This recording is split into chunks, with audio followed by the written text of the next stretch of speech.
तो आज हम आयुर्वेद की जो सत्वावजय चिकित्सा है उसके बारे में बात करेंगे।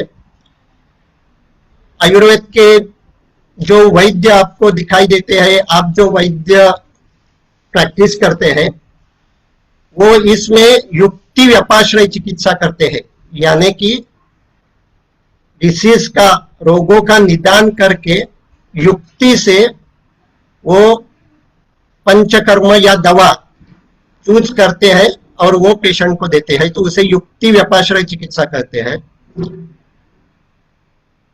उसकी अलग एक चिकित्सा है दैव व्यापाश्रय, यानी कि ग्रह चिकित्सा, रत्न, मंत्र, इसका यूज करके जो चिकित्सा की जाती है उसे दैव व्यापाश्रय चिकित्सा कहते हैं। इसमें ही भूत चिकित्सा शामिल होती है। अभी बनारस हिंदू यूनिवर्सिटी ने इस चिकित्सा पे एक कोर्स शुरू किया है, तो वो भूत चिकित्सा यानी दैव व्यापाश्रय चिकित्सा है। और आज मैं जिसकी बात करने जा रहा हूं वो है सत्वावजय चिकित्सा। तो सत्वावजय चिकित्सा ये एक तरह से आज की भाषा में साइकोथेरेपी है, मानसोपचार, क्योंकि यह अद्रव्य चिकित्सा है।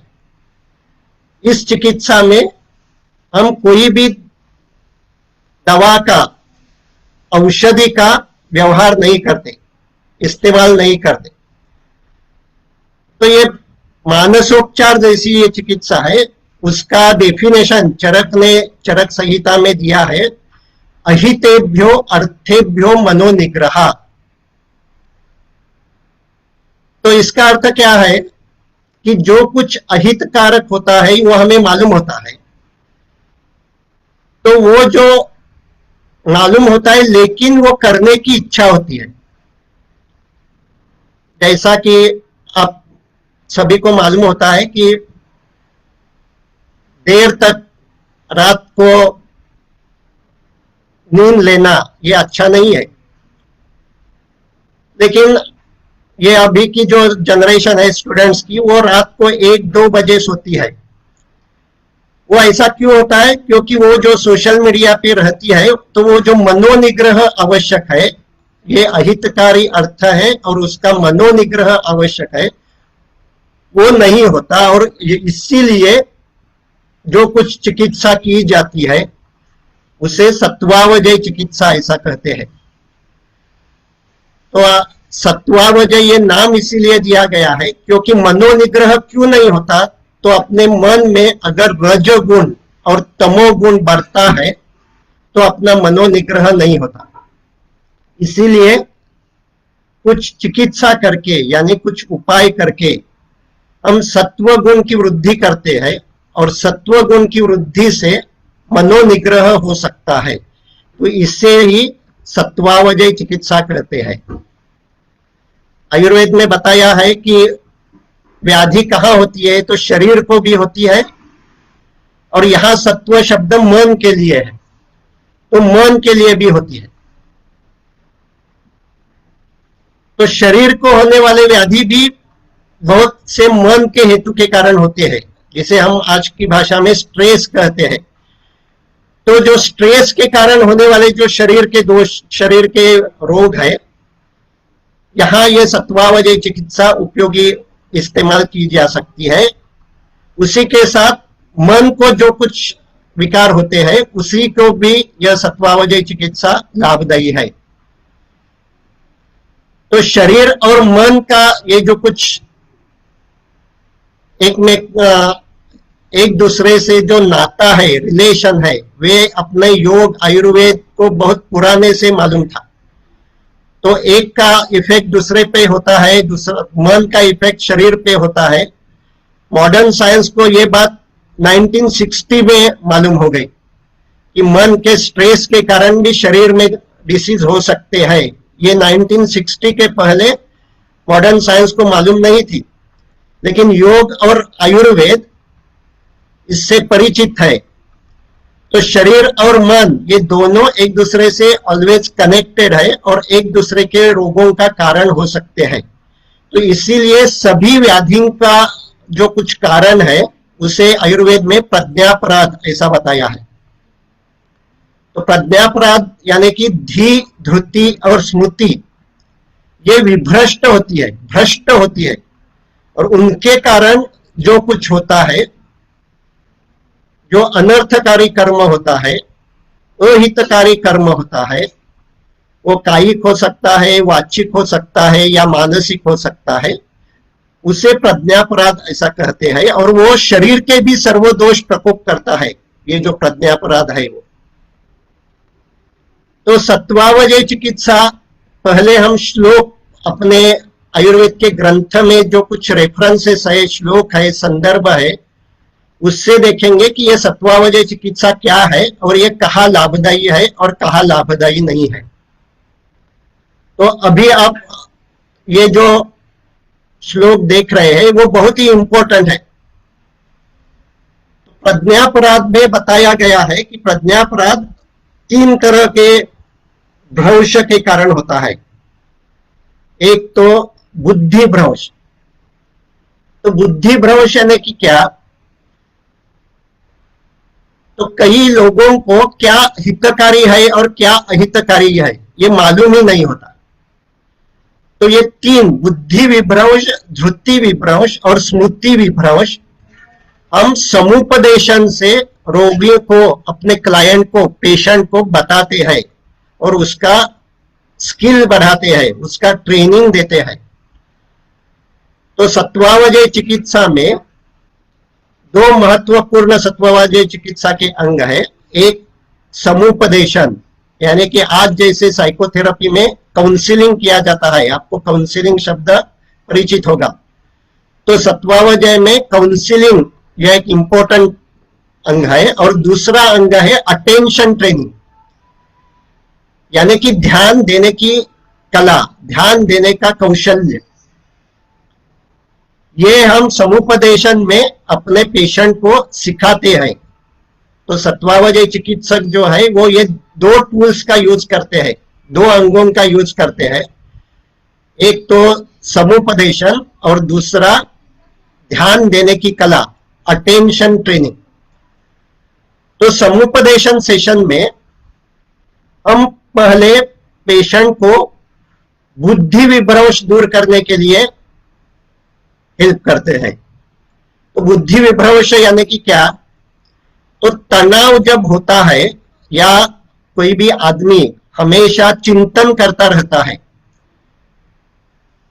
तो यह अहितकारक है, यही बहुत लोगों को मालूम नहीं है।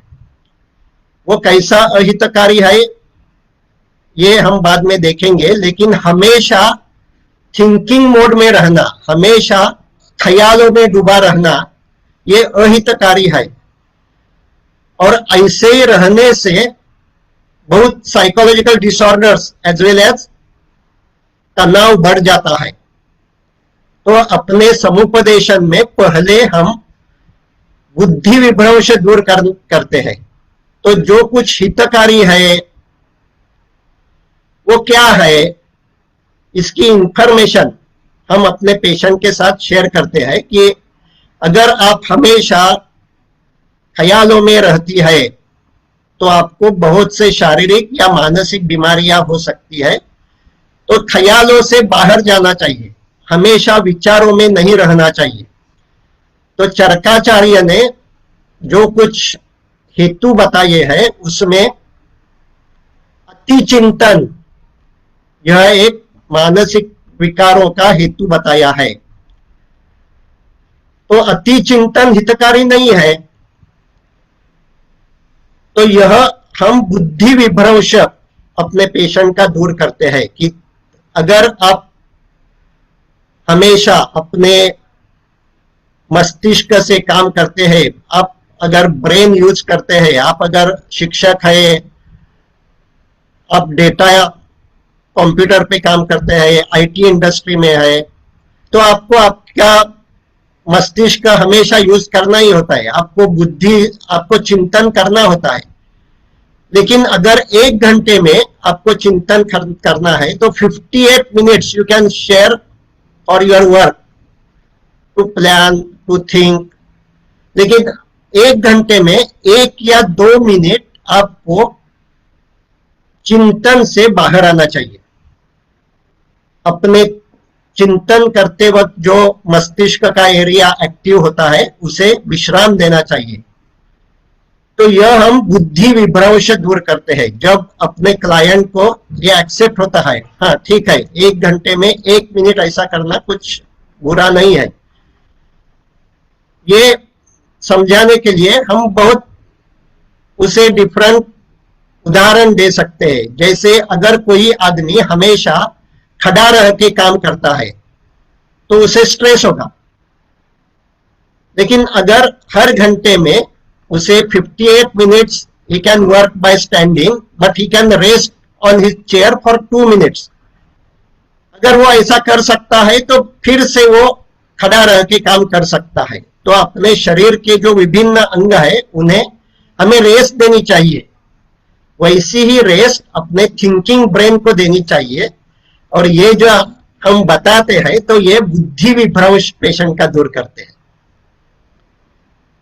अब ये एक्सेप्ट हो गया कि हाँ मुझे हर घंटे में 1 या 2 मिनट चिंतन से बाहर आना चाहिए, चिंतन नहीं करना चाहिए। लेकिन यह प्रैक्टिस में कैसे आ सकते हैं? ये प्रैक्टिस में नहीं होता, क्योंकि ख्याल तो मन में हमेशा रहते हैं। तो इसीलिए यही जो कंडीशन है कि मुझे एक्सेप्ट हुआ कि ख्यालों में नहीं रहना चाहिए, बुद्धि विभ्रम से दूर हुआ, लेकिन अब धृति विभ्रम से दूर करना चाहिए। क्योंकि अगर धृति विभ्रंश है तो आदमी ख्यालों में ही रहता है। तो धृति क्या है?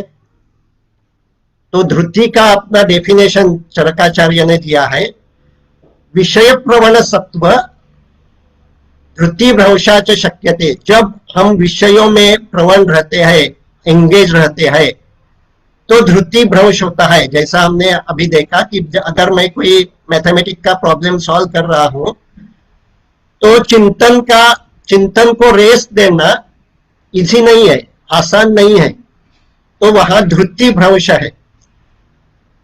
लेकिन अपने ब्रेन में यह धृति का सेंटर है, और अगर उससे हम एक्सरसाइज देते हैं, उसका कौशल्य हम बढ़ाते हैं, तो ये जो नियमात्मिका, धृति ही नियमात्मिका, यानी कि क्या कि ये जो अपने भावनाओं का और थॉट्स का जो कुछ नियमन करती है, ये जो कुछ शक्ति अपने मन में है, उसे हम धृति कहते हैं।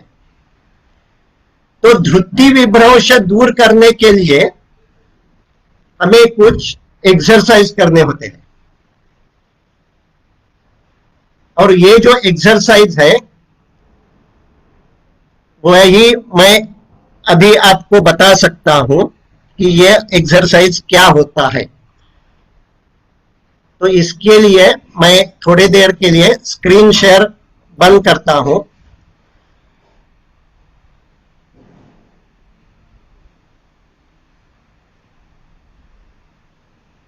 और अगर आप मुझे देख सकते हो अभी, तो ये धृति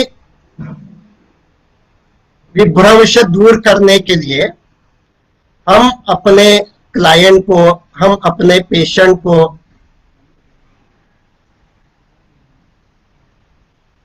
ऐसा बता सकते हैं कि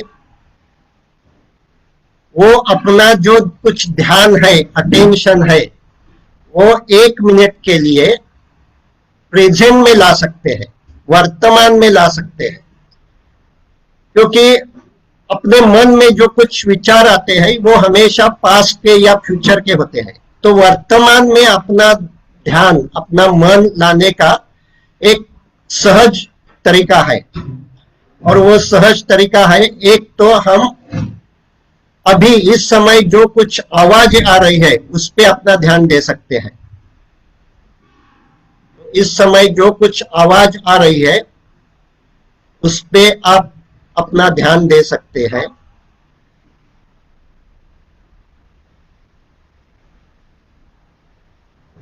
और अब अपना ध्यान अपनी सांस के साथ होने वाली जो कुछ मूवमेंट है, हलचल है, उस पे दे सकते हैं। इसके लिए आप अपना एक हाथ ऐसा सीने पे और दूसरा हाथ पेट पे रखो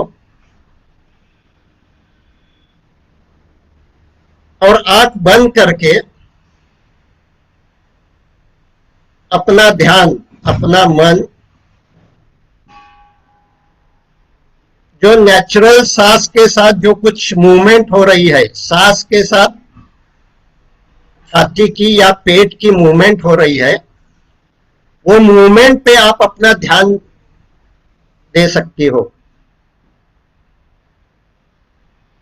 और जब आप अपना ध्यान मूवमेंट पे देते हो और सांस मालूम होती है, सांस अंदर जा रही है, सांस बाहर जा रही है, तो अगले 5 सांस आपको काउंट करने हैं। सांस अंदर गई और बाहर गई तो काउंट करना 1, आंखें बंद और सारा ध्यान सांस के साथ होने वाले मूवमेंट पे।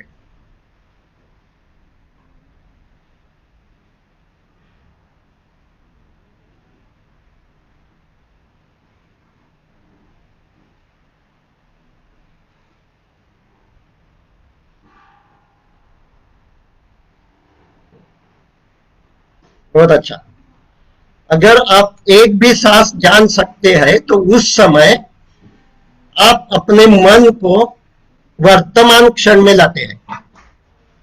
और वो ये जो वर्तमान क्षण में अपने मन को लाना, ये धृति भ्रंश दूर करने के लिए आवश्यक है, इंपॉर्टेंट है। क्योंकि हमेशा पास्ट या फ्यूचर में अपना मन जब रहता है तब अपने मन पे तनाव बढ़ता है। अगर वो कम करना है तो कभी न कभी घंटे में 1 मिनट अगर 2 सांस भी आप मालूम कर सकते हैं तो यह अपने धृति को ट्रेनिंग है। और सत्वावजय चिकित्सा में तीसरी बात जो है वो है स्मृति विभ्रंश दूर करना। तो स्मृति विभ्रंश के बारे में हम बाद में बात करेंगे, क्योंकि वो बहुत इंपॉर्टेंट चीज है। और वो मालूम होने के लिए पहले अपने आप को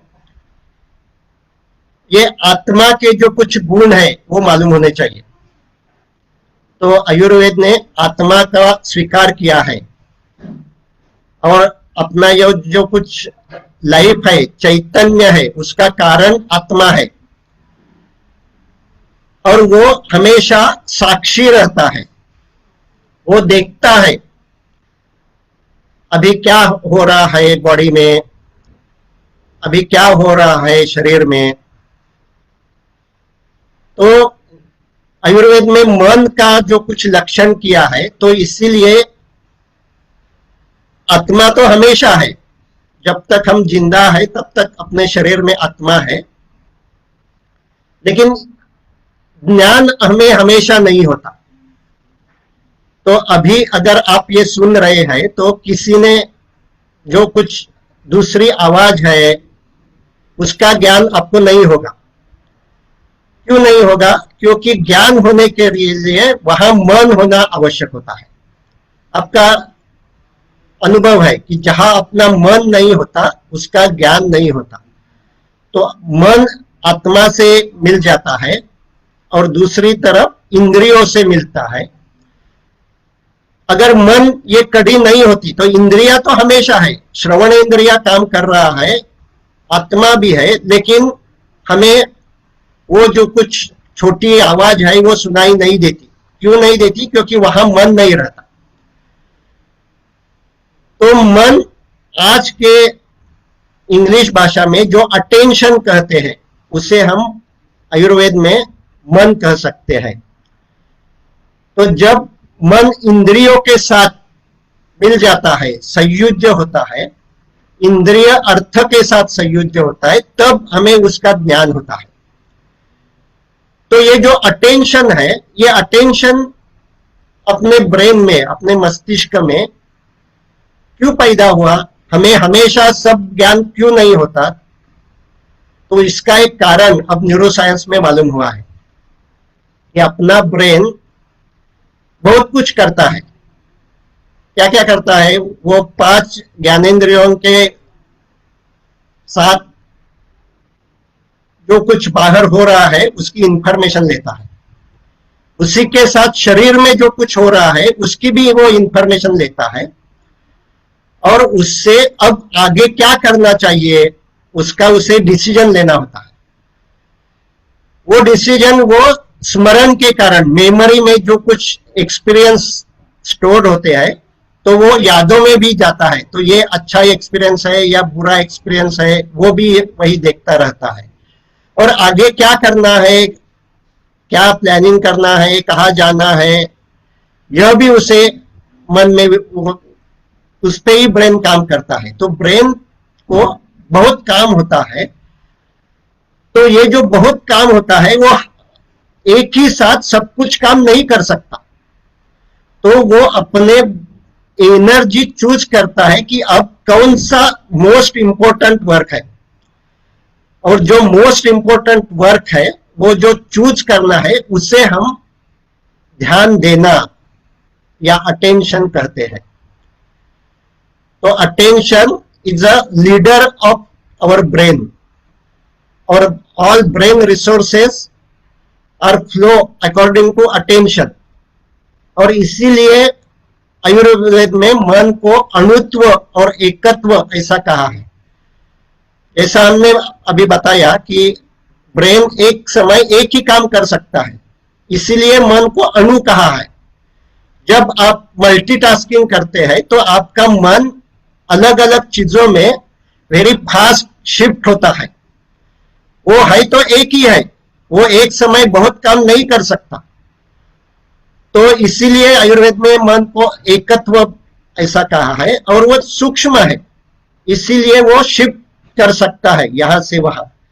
लेकिन ये जो अटेंशन है, यानी कि जो मन हम जहां देते हैं, तो अब इसे ही हम ध्यान कह सकते हैं।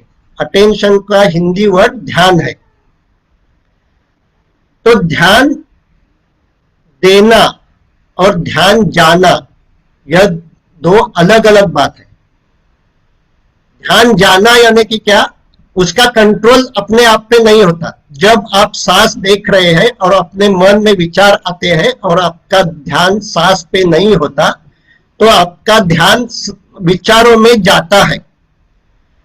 लेकिन जब आपको ये महसूस होता है कि मेरा मन सांस पे नहीं है, और आप वो फिर से सांस पे लाते हैं, तो वो आप ध्यान दे सकते हैं। तो ध्यान जाना और ध्यान देना ये अलग अलग क्रियाएं हैं।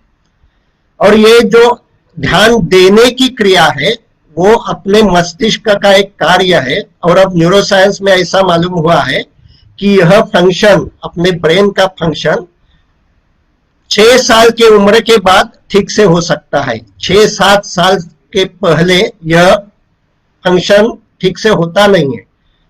तो 6 साल के छोटे बच्चे जो होते हैं उनका ध्यान वो अपने इच्छा से नहीं दे सकते।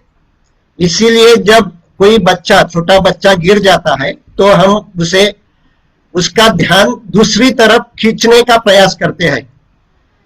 कोई दूसरा आवाज करते हैं, दूसरी ओर उसे ध्यान देने का खिलौना देते हैं, और उसका ध्यान दूसरी ओर शिफ्ट करने के लिए उसे हेल्प करते हैं, क्योंकि वो अपनी इच्छा से अपना ध्यान नहीं चूज कर सकता, नहीं दे सकता। लेकिन 7-8 साल के बाद हम सब ये ध्यान दे सकते हैं। और यही बहुत इंपॉर्टेंट टास्क है कि जब मैं चाहूं, मुझे मेरा ध्यान यहां देना है, तो वहां मैं ध्यान दे सकता हूं। अगर मैं वो ध्यान नहीं दे सकता हूं तो मेरा धृति काम नहीं कर रही है। तो धृति विभ्रंश दूर करने के लिए मुझे ये प्रैक्टिस हमेशा करनी चाहिए कि मैं चूज करूंगा कि अभी मेरा ध्यान कहाँ होना चाहिए। अगर आप मेरी बात सुन रहे हो तो आपके मन में अभी भी अलग अलग थॉट्स आएंगे, लेकिन जब आपको महसूस होता है कि ये सुनना इंपॉर्टेंट है, तब आप अपना ध्यान मेरी बातों पे ला सकते हो और यही अटेंशन ट्रेनिंग है, यही ध्यान है। और यही ध्यान की ये जो कुछ प्रैक्टिस है, यह हम सत्वावजय चिकित्सा में यूज करते हैं। तो सत्वावजय चिकित्सा में हम कोई औषध नहीं यूज करते, क्योंकि यहाँ आपको श्लोक दिखाई देगा कि शरीर में जब दोष आते हैं, वायु पित्त कफ, इनका जो कुछ साम्य बिगड़ जाता है, तब वहां दैव व्यपाश्रय से या औषधि से उनका प्रशमन या शोधन करना चाहिए। लेकिन जब मानस दोष यानी कि रज और तम ये बढ़ जाते हैं और वो सत्व गुण पे अपना अधिकार जमाते हैं, तो केवल औषधि से यह काम नहीं होगा। अगर धृति बढ़ानी है तो हमें अपने मन को कसरत करनी होगी, मन की कसरत करनी होगी, उसे एक्सरसाइज देना होगा। और यही एक्सरसाइज हम सत्वावजय चिकित्सा में देते हैं। तो इस एक्सरसाइज को ही हम ध्यान ऐसा कहते हैं।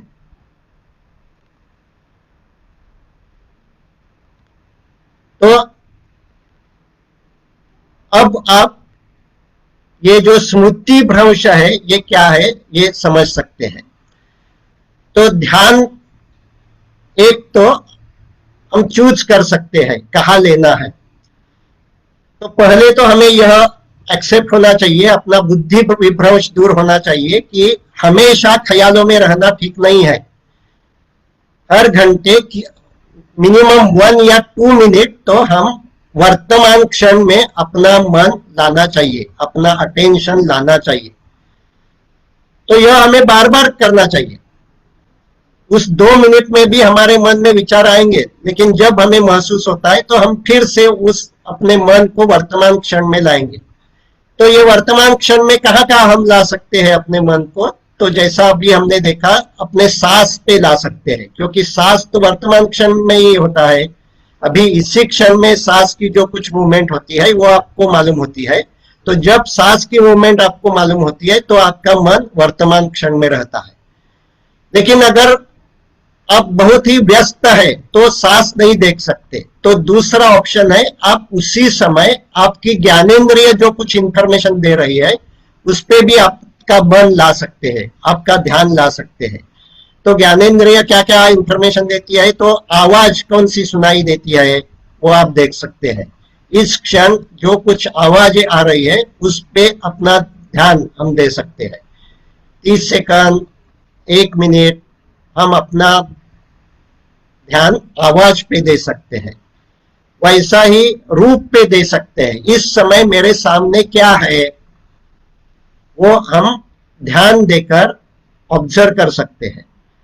आंखों से हम अपने सामने जो कुछ रूप है वो देख सकते हैं। तीसरा अपना ज्ञानेंद्रिय है रस। तो ये हम खाते समय इसकी प्रैक्टिस कर सकते हैं।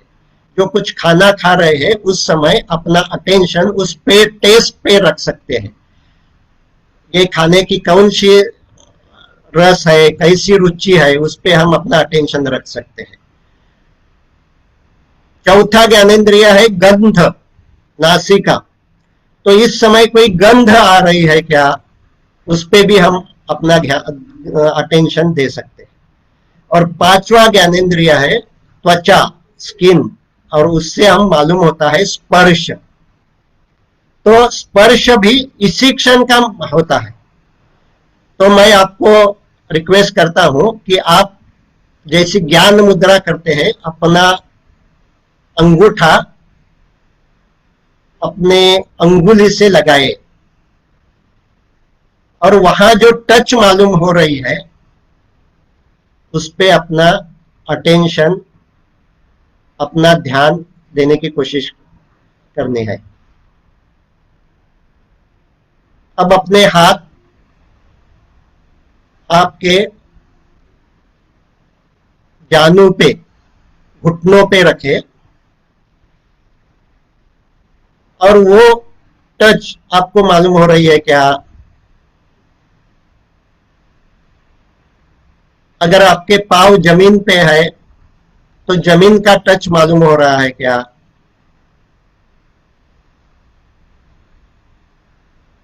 तो ये जो टच आपको मालूम हो रहा है ये आपके शरीर को मालूम हो रहा है।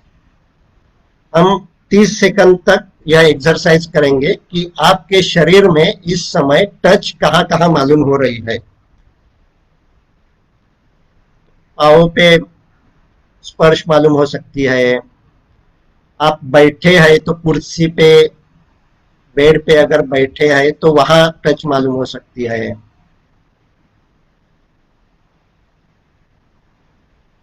बाहर का तापमान वो टच से मालूम होता है। जब ब्रीज एयर आपके शरीर को स्पर्श करती है वो टच से मालूम होती है। तो आप अपना ध्यान अपने शरीर पे ला सकते हैं।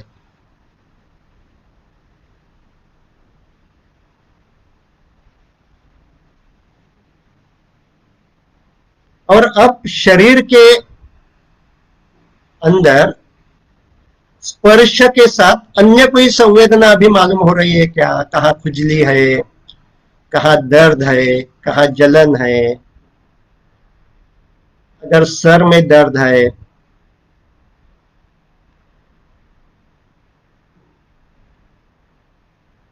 सीने में, हृदय प्रदेश में भारीपन है या धड़कन बढ़ती है, पेट में कुछ फुगाव है, कमर में दर्द है, घुटनों में दर्द है, तो वह भी आप जान सकते हैं।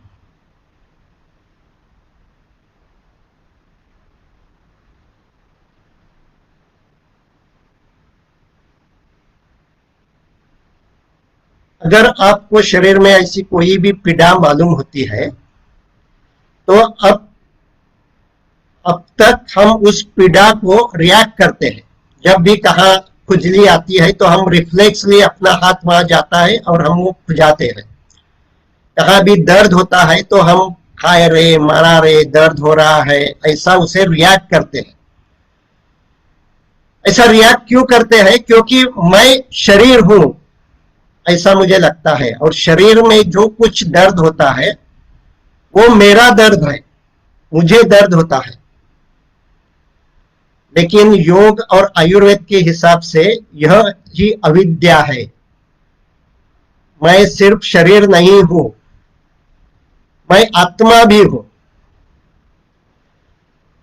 अगर मैं आत्मा हूं तो ये शरीर की पीड़ा मैं साक्षी भाव से देख सकता हूं। जैसा एक वैद्य अपने पेशेंट को पूछता है कि दर्द कहाँ है, घुटनों में कहाँ दर्द है और कहाँ नहीं है। नमस्ते, मैं यश वेदनकर आपका स्वागत करता हूं। और आज हम सत्वावजय की दूसरे सेशन की बात करेंगे। सत्वावजय के जो कुछ रेफरेंस आयुर्वेद ग्रंथ में है वो हम देख रहे हैं।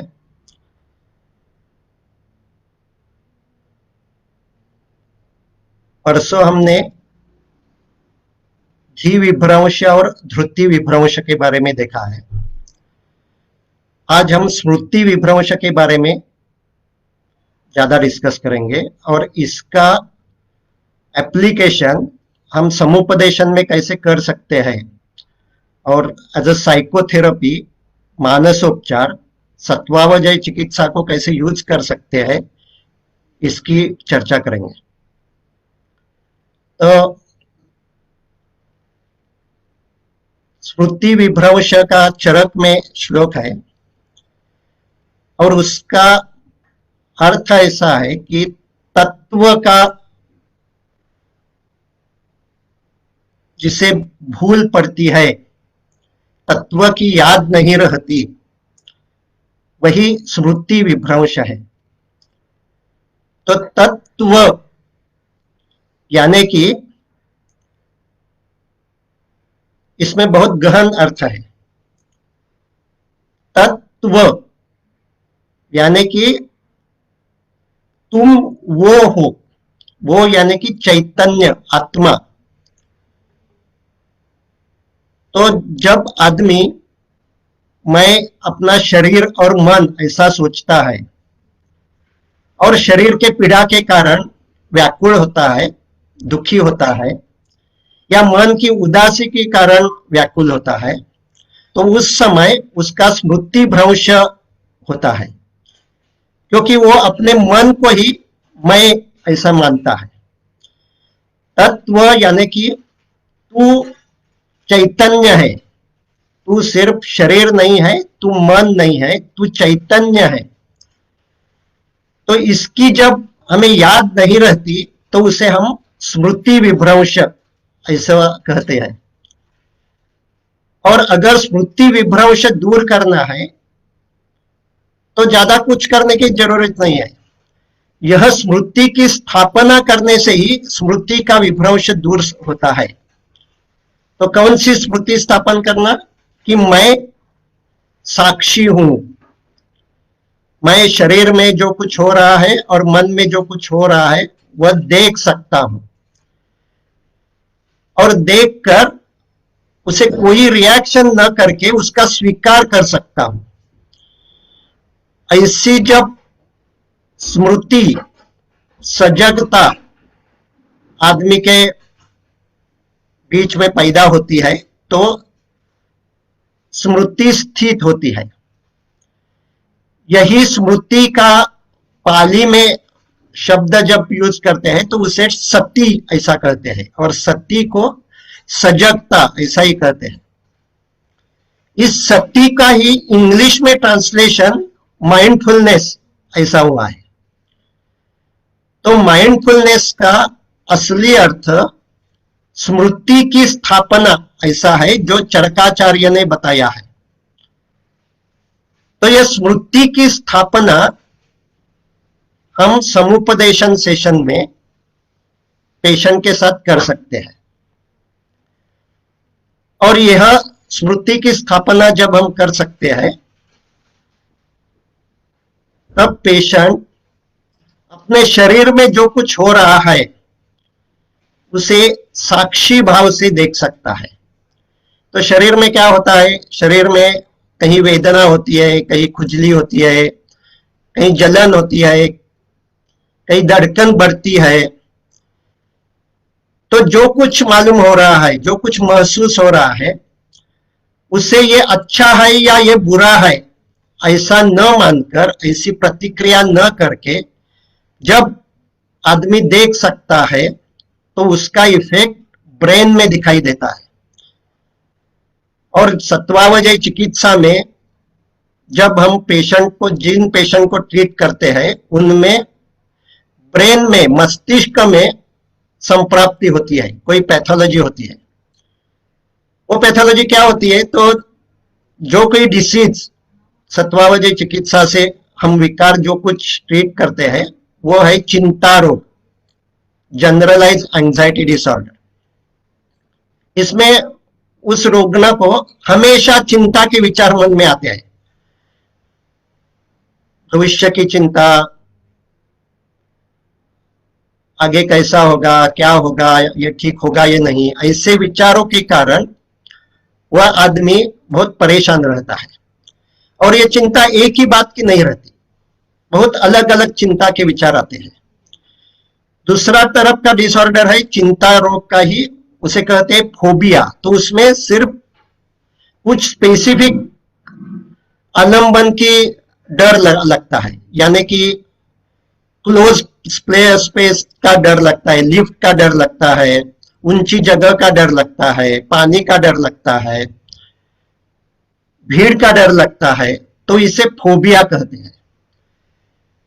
तीसरी तरह की बीमारी है, उसे पैनिक अटैक कहते हैं, यानी कि डर का दौरा आता है, अटैक आता है, और उस समय दिल की धड़कन बहुत बढ़ती है, पसीना आता है, घुटन जैसी मालूम होती है, और पेशेंट को जैसे ही हार्ट अटैक आया होगा ऐसी संभावना लगती है। तो ये जो पेशेंट अपने पास आता है उसके पास बहुत कार्डियोलॉजिस्ट के रिपोर्ट होते हैं, ईसीजी होते हैं, 2D इको होते हैं, लेकिन वो सब नॉर्मल होते हैं और कार्डियोलॉजिस्ट ने बताया होता है कि ये पैनिक अटैक है।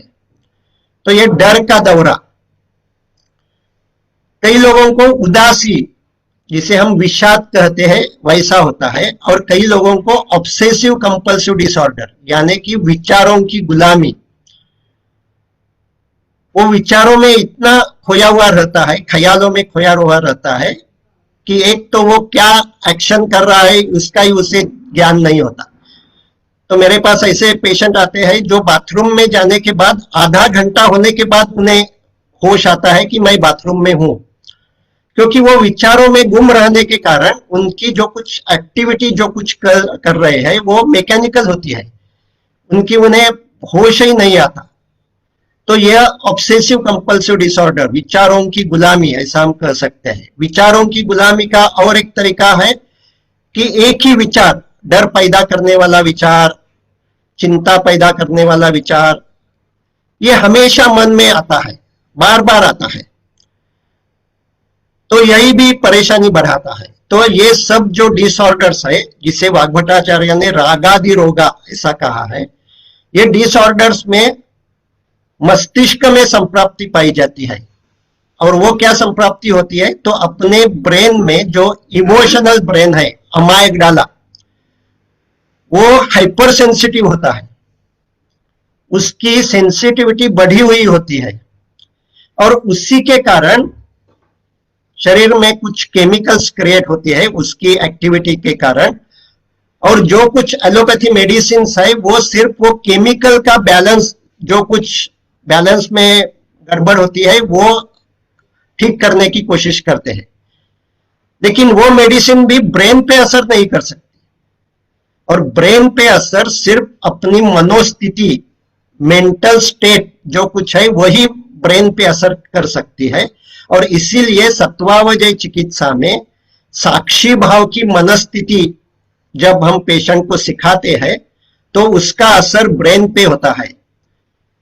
और क्या होता है ब्रेन पे असर, तो जो कुछ अमाइगडाला की इमोशनल ब्रेन की हाइपर सेंसिटिविटी होती है वो आहिस्ते आहिस्ते कम होने लगती है, वो नॉर्मल होने लगता है। और अगर वो नॉर्मल हुआ तो उसके एक्टिविटी के कारण जो कुछ सिक्रेशन बढ़ते हैं वो भी नॉर्मल होते हैं, और उसके कारण जो कुछ प्रॉब्लम है, साइकोलॉजिकल डिसऑर्डर है, वो भी नॉर्मल हो जाती है। तो ये जो कुछ साइकोलॉजिकल डिसऑर्डर्स है, अभी मैंने जो इनके नाम बोले, उन सभी डिसऑर्डर्स में जो कुछ संप्राप्ति है उसका भंग करने के लिए यह ध्यान देने की कला, इसकी प्रैक्टिस करनी चाहिए। और यही हम समुपदेशन में पेशेंट को सिखाते हैं। तो यह कैसे सिखा सकते हैं, क्योंकि मेरे पास जो पेशेंट आते हैं ये बहुत से टीनेजर्स वो आते हैं, उनमें ये प्रॉब्लम और ज्यादा बढ़ी है। तो उनके साथ समुपदेशन में मैं ऐसी बात करता हूं कि उन्हें, बहुत से लोगों को आत्मा ये कंसेप्ट मालूम भी नहीं होती, लेकिन आत्मा की जो कुछ लक्षण है, साक्षी, जिसे हम इंग्लिश में ऑब्जर्विंग सेल्फ कह सकते हैं, उसका अनुभव हम पेशेंट को सेशन में दे सकते हैं। वो कैसा दे सकते हैं, तो मैं पेशेंट को पूछता हूं, आपको भी पूछ सकता हूं कि अभी आप जो कुछ उम्र के हैं 25, 30, 40, लेकिन आपको आप जब 10 साल की थी उसकी कोई याद होगी, 10 साल की कोई भी याद आप निकाल सकती हो क्या? अभी 10 साल में आप कैसी दिखती थी, आप कहाँ रहती थी? तो वो याद तो आसानी से आती है। अब मैं पूछता हूं कि 10 साल, आप 10 साल की थी तब आपका जो कुछ शरीर था वो अब है क्या? तो नहीं है, शरीर तो बहुत बदल गया है। उस समय आपकी जो कुछ प्रायोरिटीज थी, आपके मन में जो कुछ विचार थे, भावनाएं थी, वो अभी है क्या? नहीं, वो भी बदल गई है। 10 साल बचपना है तो उस समय जो कुछ आवश्यकता है, इंपॉर्टेंस है, वो अलग होती है। आज की इंपॉर्टेंस, आज की आवश्यकता अलग है। तो मन भी बदल गया है, शरीर भी बदल गया है, मन भी बदल गया है, लेकिन वो जो कुछ 10 साल की मैं थी वही आज भी हूं, ऐसा जो आपको अभी लगता है, महसूस होता है, वो जिसके कारण महसूस होता है, उसे ही हम साक्षी कहते हैं, उसे ही हम ऑब्जर्विंग सेल्फ कहते हैं। और यही ऑब्जर्विंग सेल्फ हमें विकसित करना है, हमें डेवलप करना है। तो ऐसा जब हम बुद्धि विभ्रंश दूर करता है पेशेंट का, तो वो प्रैक्टिस करने के लिए तैयार हो जाता है। तो हम उसे साक्षी ध्यान की प्रैक्टिस देते हैं। तो साक्षी ध्यान क्या होता है? साक्षी ध्यान यानी कि अपना ध्यान वर्तमान स्थिति में लाना, और वर्तमान स्थिति में शरीर में क्या हो रहा है वो महसूस करना। तो अभी इस समय आप भी यह ट्राई कर सकती हो। अभी आप मेरे आवाज सुन रही हो, but now you may shift your attention to your body. आपके शरीर में अभी टच कहां कहां मालूम हो रही है, स्पर्श कहां कहां मालूम हो रही है, यह आप महसूस कर सकते हो।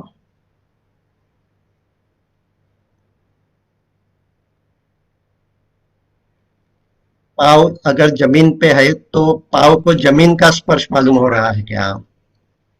हाथ घुटनों पे है तो हाथ का स्पर्श घुटनों पे मालूम हो रहा है क्या? और स्पर्श के साथ घुटनों में, पाव में अभी कोई संवेदनाएं मालूम हो रही है क्या? कहाँ जलन, वेदना, खुजली?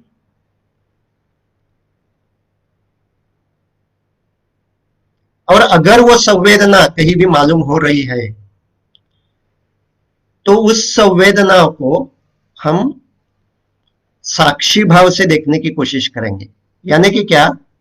जैसा वैद्य दूसरे आदमी को पूछता है कहाँ है वेदना, पेन कहाँ हो रही है और कहाँ नहीं हो रही है वह देखो, वैसे ही शरीर में जो कुछ वेदना हो रही है वो कहाँ हो रही है और कहाँ नहीं हो रही है।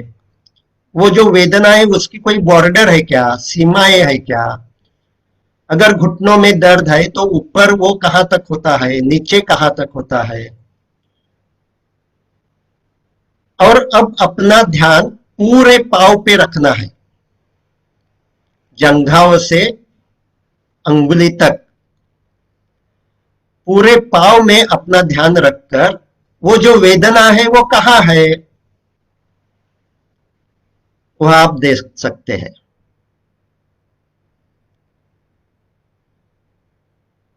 अब अपना ध्यान छाती और पेट पे लाना है। तो इस समय सांस की जो कुछ हलचल हो रही है वो मालूम हो रही है क्या? सांस अंदर जा रही है और बाहर जा रही है, उसके साथ पेट की या सीने की हलचल होती है।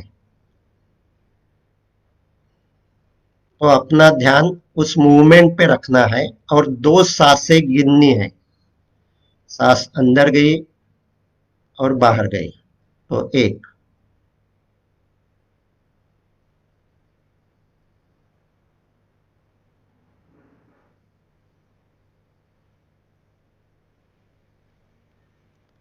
अब सांस के हलचल के साथ सीने में और कुछ महसूस होता है क्या? भारीपन, दिल की धड़कन, जलन, वेदना, खुजली, कोई भी सेंसेशन अगर वो महसूस हो रहा है तो उसे क्यूरियोसिटी से देखना है, वो कहाँ है और कहाँ तक है और कहाँ नहीं है। और जब भी दिल की धड़कन बढ़ती है तो हम उसे रिएक्ट करते हैं, अरे बाप रे धड़कन बढ़ी। तो इस रिएक्शन से डर बढ़ जाता है। लेकिन अगर मैं रिएक्ट नहीं करूंगा और धड़कन कहाँ है, वो पेट में भी मालूम होती है क्या?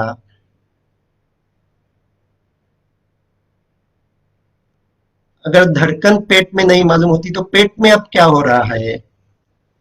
तो अपना ध्यान अब पेट में देना है। पेट पर क्या हो रहा है? फुगाव है, जलन है,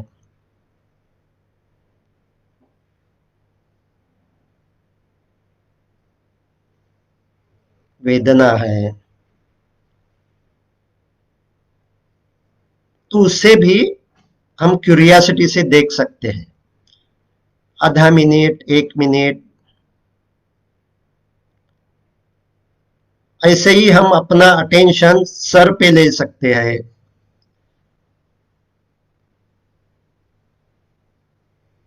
तो माइग्रेन के जो कुछ पेशेंट होते हैं, उन्हें यहाँ सर पे अटेंशन देना बहुत लाभदायी होता है। तो अभी सर में कुछ मालूम हो रहा है क्या? कहाँ वेदना है, कहाँ भारीपन है, कहाँ खुजली है? ऐसा जब हम अपने शरीर पे ध्यान रखते हैं, उस समय मन में विचार आएंगे, वो स्वाभाविक है, नेचुरल है। जब हमें यह महसूस होता है कि मेरा मन विचारों में गया, उसे फिर से शरीर पे लाना है।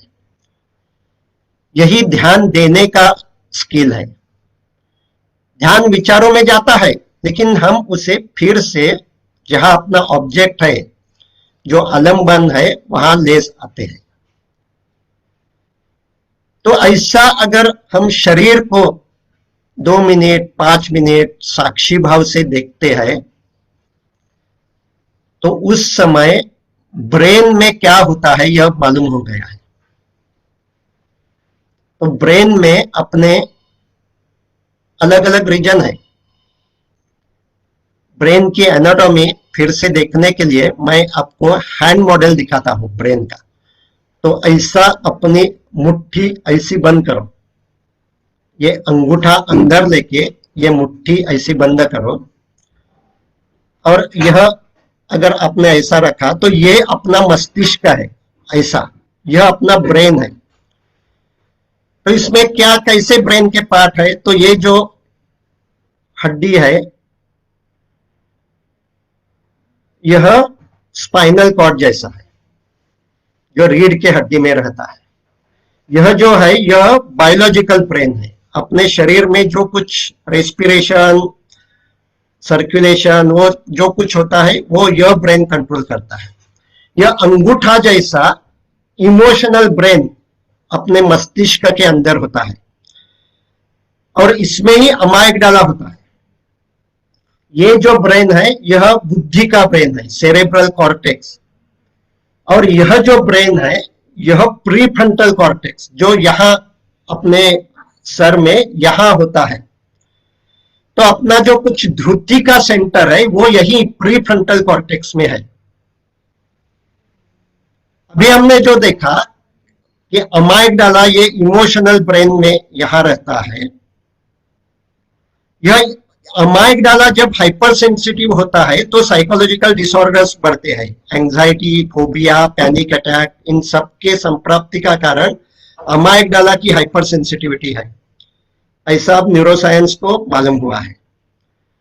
जब मैं शरीर पे अपना ध्यान देता हूं और शरीर में जो कुछ हो रहा है उसका स्वीकार करता हूं, साक्षी भाव से देखता हूं, तो अमाइगडाला की एक्टिविटी कम हो जाती है। क्यों? क्योंकि अमाइगडाला का यही काम है, वो हमेशा शरीर में और बाहर जो कुछ हो रहा है उसे रिएक्ट करता रहता है, और उसके रिएक्शन के कारण ही विभिन्न मूड्स और इमोशंस पैदा होते हैं। सब जो कुछ धारणीय वेग है, जो आयुर्वेद में धारणीय वेग बताए हैं, उनका कारण यह अमाइगडाला की रिएक्शन है। और वही रिएक्शन जब अधिक होती है तो साइकोलॉजिकल डिसऑर्डर्स बढ़ते हैं। लेकिन जब मैं साक्षी ध्यान की प्रैक्टिस करता हूं 5 मिनट 10 मिनट तक शरीर में जो कुछ हो रहा है उसे महसूस करना और उसका स्वीकार करना, जितना हो सके उसे रिएक्शन नहीं करना।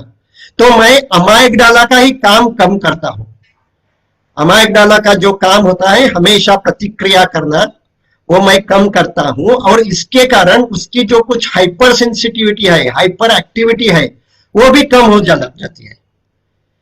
और अब मेडिटेशन के रिसर्च में यह मालूम हो गया है कि अगर किसी आदमी में यह हाइपर अमाइगडाला की केवल हाइपर एक्टिविटी नहीं होती, अमाइगडाला का वॉल्यूम भी बढ़ा हुआ होता है सेल्यूलर लेवल पे, और वो बढ़ा हुआ जो कुछ स्ट्रक्चरल चेंजेस है वो दवा से, कोई भी दवा से नहीं चेंज हो सकते। वो एलोपैथिक दवा होगी या आयुर्वेदिक दवा होगी। तो ब्रेन के जो कुछ स्ट्रक्चरल चेंजेस है वो सिर्फ हम ब्रेन को कौन सी स्टेट में रखते हैं उससे चेंज होते हैं। एंजाइटी क्यों बढ़ती है? क्योंकि वो आदमी हमेशा रिएक्ट करता रहता है, और उसकी ये जो कुछ आदत है, बचपन से हुई आदत, हमेशा जो कुछ हो रहा है उसे रिएक्ट करना, वो जब बढ़ जाती है और कोई ट्रिगर, कोई घटना होती है, तो वो अमाइगडाला बहुत हाइपर सेंसिटिव हो जाता है और उसकी आकार भी बढ़ जाती है। और वो बढ़ी हुई आकार किसी भी दवा से नहीं कम होगी। तो युक्ति व्यपाश्रय से, एलोपैथी की दवा से ये बढ़ी हुई आकार नहीं कम हो सकती है। लेकिन अगर मैं मन को एक स्पेशल स्टेटस में रख सकता हूं तो उसका असर मेरे मस्तिष्क पे होता है। अगर मैं रिएक्शनरी मोड में हूं, हमेशा रिएक्शन करता रहता हूं, तो अमाइगडाला की एक्शन बढ़ती है। लेकिन अगर मैं 1 मिनट 2 मिनट 5 मिनट रिएक्शन नहीं करता, जो कुछ हो रहा है उसे साक्षी भाव से देखता रहता हूं, तो अमाइगडाला की एक्टिविटी भी कम हो जाती है। और अगर उसकी एक्टिविटी कम हुई तो न्यूरोप्लास्टिसिटी के हिसाब से उसका काम कम हो जाता है। और अब ये संशोधन में पाया गया है कि अगर किसी भी आदमी ने यह जो साक्षी ध्यान हर रोज 20 मिनट ऐसा 2 महीने तक किया, तो amygdala get shrunk, it is reduced to its normal size, normal volume. और ये कोई मैजिक नहीं है, यह न्यूरोप्लास्टिसिटी का रूल है। तो न्यूरोप्लास्टिसिटी क्या कहती है? अपने ब्रेन के जिस एरिया को मैं काम दूंगा, ज्यादा से ज्यादा एक्टिव रखूंगा, उस एरिया में नए सेल्स पैदा हो जाते हैं, न्यूरो जनरेशन उसे कहते हैं। और जो कुछ सेल्स हैं उनकी भी कनेक्टिविटी बढ़ती है, यही न्यूरोप्लास्टिसिटी है। तो जब मैं साक्षी भाव से मेरे शरीर में और मन में जो कुछ हो रहा है उसे देखता हूं, तो मेरे ध्रुति के सेंटर जो प्री फ्रंटल कॉर्टेक्स में रहते हैं उन्हें मैं कसरत देता हूं, उनकी एक्शन बढ़ाता हूं। और ये प्री फ्रंटल कॉर्टेक्स में अब एक एरिया पाया गया है जिसे कहते हैं एंटेरियल सिंगुलेट कॉर्टेक्स। हम उसे ध्रुति का सेंटर मान सकते हैं क्योंकि वही इमोशनल रेगुलेशन सेंटर है। यानी कि क्या, जब मुझे गुस्सा आता है, लेकिन मेरा गुस्सा बहुत तीव्र नहीं होता, इंटेंस नहीं होता, मुझे मालूम है मेरे मन में गुस्सा है, लेकिन वो कब व्यक्त करना है इसके बारे में मैं सोच रहा हूं, और जब अनुकूल समय आएगा तब मैं उस गुस्से को व्यक्त करूंगा। जो कुछ मुझे बोलना है उस समय मैं वो बोलूंगा। ऐसा जब मैं सोचता हूं, मेरे मन की स्थिति जब ऐसी होती है, तब अगर मेरा ब्रेन का स्कैन किया तो ऐसा मालूम होता है कि मेरा अमाइगडाला तो एक्टिव है, अमाइगडाला के एक्टिविटी के कारण ही मुझे गुस्सा आया है। लेकिन प्रीफ्रंटल कॉर्टेक्स में जो एंटेरियल सिंगुलेट कॉर्टेक्स है वो भी एक्टिव है, और वो उसे ही अब इमोशनल रेगुलेशन सेंटर ऐसा बताया जाता है कि क्योंकि वो अगर एक्टिव है तो मेरा बर्ताव इंपल्सिव नहीं होगा, मैं बेभान नहीं होऊंगा। जब यह एंटेरियर सिंगुलेट कॉर्टेक्स काम नहीं करता और सिर्फ अमाइगडाला मेरा भावनिक मस्तिष्क ही काम करता है, तो मेरे मन में जो कुछ भावना आती है वो मुझ पे कंट्रोल करती है और मेरा बिहेवियर, मेरा वर्तन इंपल्सिव हो जाता है। मैं क्या कर रहा हूं इसका मुझे होश नहीं रहता। डिप्रेशन में जब सुसाइड होती है तो ब्रेन में यही होता है, उनका अमाइगडाला बहुत एक्टिव रहता है और वो जो एंटेरियल सिंगुलेट कॉर्टेक्स है, प्रीफ्रंटल कॉर्टेक्स है, वो काम नहीं करता। इसीलिए उस आदमी को उसके जो कुछ अलग रोल है, अलग नाती सब है, रिलेशंस है, वो कोई याद नहीं रहते। एक ही उसे लगता है कि जिंदगी होपलेस है, आगे कुछ अच्छा नहीं होगा, मैं हेल्पलेस हूं, कुछ नहीं कर सकता हूं। ये सब जो कुछ ख्याल मन में आते हैं, विचार मन में आते हैं, ये हाइपर एक्टिव अमाइगडाला के कारण आते हैं। और इसीलिए अपने धुति को डेवलप करना चाहिए, धुति भ्रंश को दूर करना चाहिए। और धुति भ्रंश को दूर करने के लिए अभी जो हमने प्रैक्टिस की, साक्षी ध्यान किया, तो मेरे मन में भी विचार आता है अब मैं बोर हो गया हूं, लेकिन नहीं, मैंने अगर डिसाइड किया है कि मैं 10 मिनट तक साक्षी ध्यान करूंगा, तो मैं 10 मिनट तक वहां बैठा रहता हूं, तब मेरी धुति को भी काम देता हूं, उसकी एक्टिविटी बढ़ाता हूं। तो इसी के कारण सत्वावजय चिकित्सा में हमें धुति को बढ़ाना है और स्मृति को स्टेबल करना है, स्मृति भ्रंश दूर करना है। तो यह हम समुपदेशन सेशन में अपने पेशेंट को सिखाते हैं। अब इसमें रजोगुण और तमोगुण, इसमें से कौन सा गुण बढ़ा है वो भी देखना आवश्यक होता है, क्योंकि पैनिक अटैक में रजोगुण बढ़ा हुआ होता है। पैनिक अटैक का या एंजाइटी का पेशेंट अगर आपने देखा, वो हमेशा मूवमेंट करता रहता है, वो स्थिर बैठ नहीं सकता, कुछ ना कुछ हाथ की, पांव की, गर्दन की मूवमेंट करता रहता है और उसके मन में बहुत विचार आते हैं, बहुत ख्याल आते हैं और तनाव भी बहुत होता है और डर भी बहुत होता है। तो पैनिक अटैक के पेशेंट को अगर हमने कहा कि आपके शरीर में जो कुछ दिल की धड़कन बढ़ी है वो साक्षी भाव से देखे, तो वो नहीं देख सकता। तो इसीलिए हम ऐसा निदान करते हैं कि इसका रजोगुण बढ़ा है, और रजोगुण बढ़ा हुआ होता है तो हम उसे पहले साक्षी ध्यान के पहले कर्ता भाव से डीप ब्रीदिंग, दीर्घ सांस लेने को सिखाते हैं। आपको मालूम है कि अपना हार्ट की धड़कन, दिल की धड़कन और सांस की गति हमेशा एक दूसरे से कनेक्टेड रहती है। जब दिल की धड़कन बढ़ती है तो सांस की गति भी बढ़ती है, लेकिन जब मैं अपनी सांस की गति धीमी करता हूं तो उसका असर दिल की धड़कन भी पर पड़ता है और दिल की धड़कन कम होने लगती है, वो आदमी थोड़ा रिलैक्स होने लगता है। तो जब भी पैनिक अटैक बहुत सीवियर है, उसकी तीव्रता अधिक है, तो हम सिखाते हैं कि उस पैनिक अटैक में पहले, जब भी पैनिक अटैक आना शुरुआत होती है तो दीर्घ सांस लेनी चाहिए, डीप ब्रीदिंग करना चाहिए। तो डीप ब्रीदिंग भी हम अब उसकी प्रैक्टिस करेंगे। तो डीप ब्रीदिंग यानी क्या? सांस आहिस्ते से अंदर लेना और आहिस्ते से छोड़ना, हम प्रैक्टिस करेंगे। तो नासिका के साथ सांस लेनी है और मुंह से छोड़नी है। तो मैं गिनती करूंगा, 1 से 4 गिनती करूंगा तब सांस लेनी है, और 5 से 10 गिनती करूंगा तो सांस छोड़नी है, और सांस छोड़ते वक्त मुंह से छोड़नी है। हम ट्राई करेंगे। तो पूरी सांस बाहर है, सांस लेना शुरू कर दे। 1 2 3 4। अब बाहर मुंह से सांस छोड़नी है।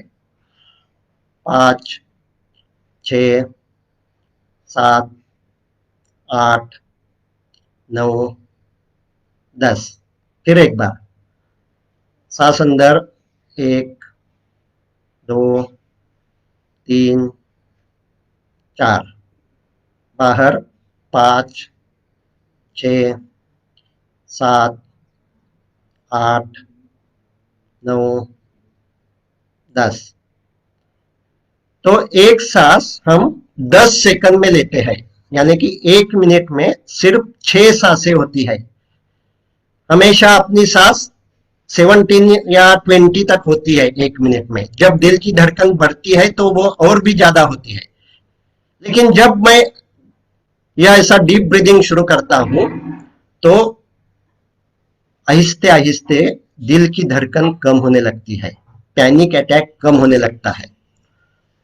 तो पैनिक अटैक की सीवियरिटी कम करने के लिए रजोगुण जो बहुत बढ़ा हुआ होता है उसे कम करने के लिए यह डीप ब्रीदिंग, दीर्घ सांस का एक्सरसाइज बहुत लाभदायी है, बहुत आवश्यक है।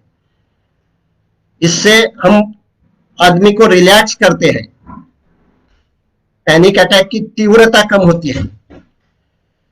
लेकिन इससे पैनिक अटैक आने की आदत नहीं बदल जाती, क्योंकि अब न्यूरोसाइंस रिसर्च में यह मालूम हो गया है कि जब मैं खुद को रिलैक्स करता हूं, शिथिल करता हूं, उस समय भी मेरा अमाइगडाला एक्टिव रहता है।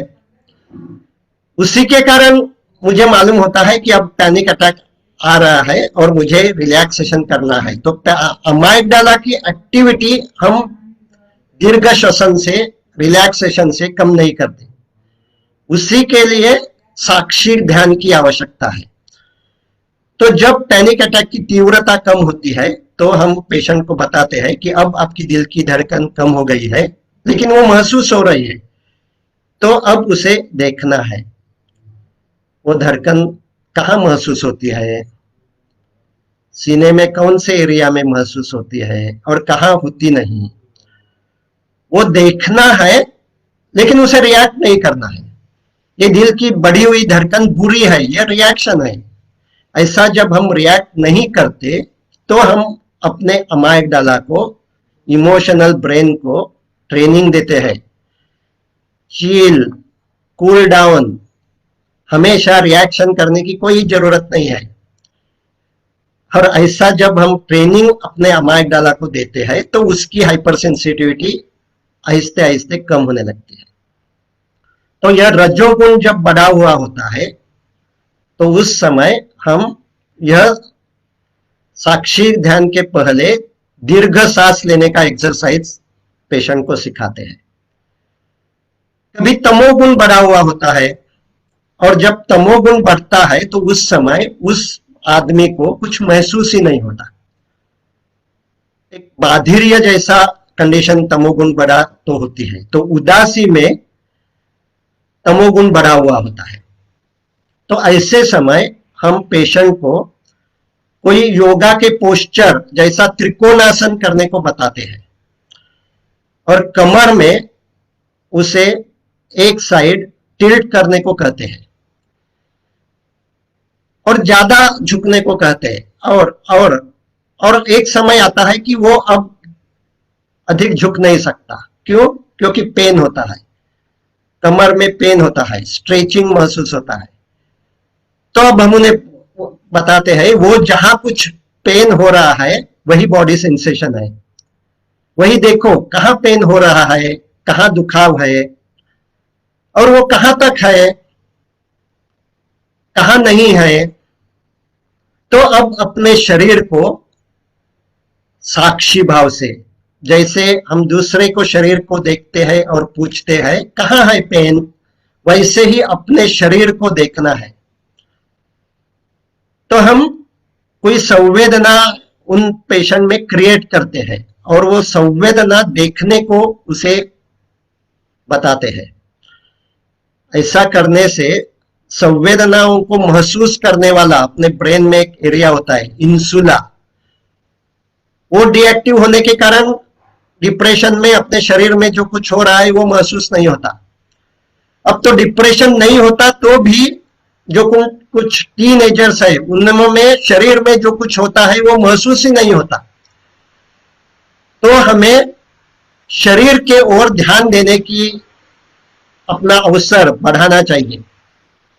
अब आदमी अधिकाधिक समय कुछ न कुछ विचारों में भी खोया रहता है, ब्रेन वर्क करते रहता है और उसी के कारण उसका शरीर पे भी ध्यान नहीं होता। तो शरीर पे अपना ध्यान कब होता है? जब प्यास लगती है। तो कैसा मालूम होता है? तो शरीर में कुछ संवेदनाएं क्रिएट होती है, उसे ही हम प्यास कहते हैं। शरीर में कुछ संवेदना क्रिएट होती है तो हम टॉयलेट ढूंढने लगते हैं, तो हम यूरिनेशन के लिए जाते हैं। तो शरीर में कुछ ना कुछ होता है, उसे ही हम वेग कहते हैं। तो अब आयुर्वेद का अनदर कंसेप्ट है वेग धारण, धारणीय वेग और अधारणीय वेग।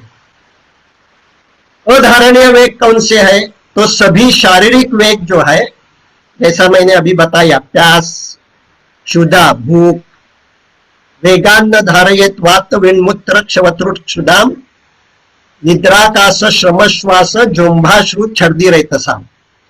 तो यह 13 तरह के जो कुछ वेग होते हैं, शारीरिक वेग होते हैं, उनका धारण नहीं करना चाहिए।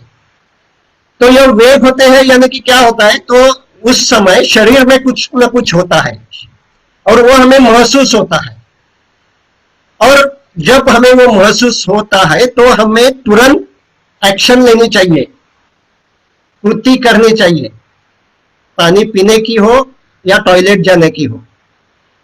तो उसे हम कहते हैं उस वेगों का धारण नहीं करना चाहिए, वो अधारणीय है।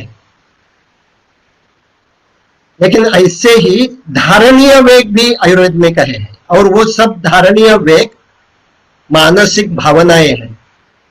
क्रोध, ईर्ष्या, शोक, नैराज्य, लोभ, वासना, ये सब धारणीय वेग है। तो इनका धारण करना है तो क्या करना है? तो पहले तो उन्होंने आयुर्वेद में वेग बोला है। क्यों? क्योंकि वेग जब होता है तो शरीर में कुछ ना कुछ होता है, और जब अपने मन में यह वेग होते हैं, यह भावनाएं होती है, तो उस समय शरीर में कुछ ना कुछ बदलाव होते ही है। हर एक भावना के समय अपने शरीर में कोई सिक्रेशंस होती है, एड्रेनलिन सिक्रेशन, और उस सिक्रेशन के कारण शरीर में बदलाव होते हैं। जब डर होता है तो यह बदलाव हमें महसूस होता है, क्योंकि उस समय होने वाले बदलाव ज्यादा इंटेंस होते हैं। इसी के कारण डर होता है तो दिल की धड़कन बढ़ी है, यह महसूस होता है। लेकिन जब मन में गुस्सा होता है तब भी शरीर में कुछ ना कुछ होता है। मन में दुख होता है तब भी शरीर में कुछ ना कुछ होता है। हर एक भावना के समय शरीर में कुछ ना कुछ बदलाव होते हैं, इसीलिए उसे भी वेग कहा है। लेकिन यह धारणीय वेग है, यानी कि अब कृति तुरंत नहीं करनी चाहिए। अधारणीय वेगों में हम तुरंत कृति करते हैं, धारणीय वेगों में कृति नहीं करनी चाहिए। तो क्या मेरे मन में अब गुस्सा आया है, लेकिन कृति जब मैं इंपल्सिवली करता हूं तो वो रिएक्शन होती है। बाकी सब प्राणी रिएक्शन करते हैं, सिर्फ इंसान, human beings can choose response. बाकी सब प्राणी की रिएक्शन अंध रिएक्शन होती है। अपनी भी रिएक्शन, आदमी की भी रिएक्शन अंध रिएक्शन होती है, अगर मैंने साक्षी भाव का ट्रेनिंग नहीं लिया है तो। क्योंकि अपना अमायगडाला भी ब्लाइंड रिएक्शन करता है और उसी के कारण मुझे गुस्सा आता है।